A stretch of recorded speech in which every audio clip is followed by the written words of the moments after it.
Ik drink mich nog een whisky, de laatste voor vandaag.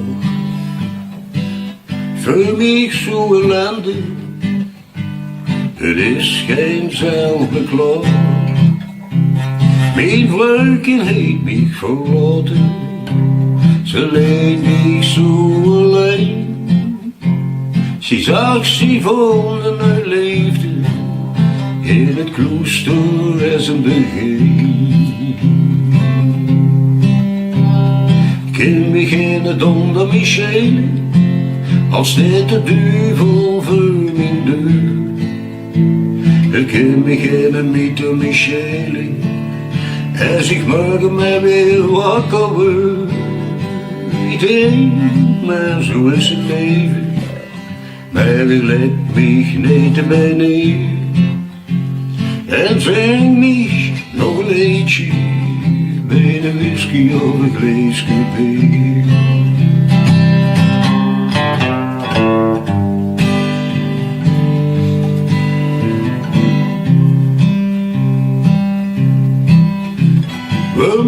Zag tot zien Marie, ik hou nog immer van die.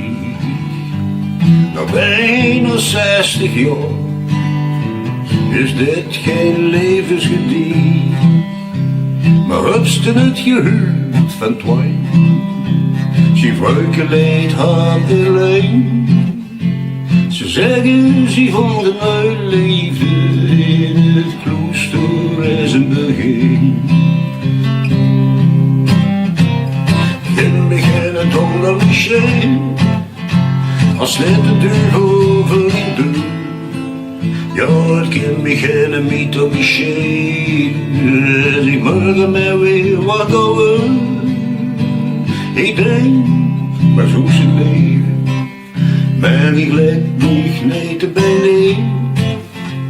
En zing mich nog een leedje, bij de whisky. Bij de whisky, of een glaasje bier.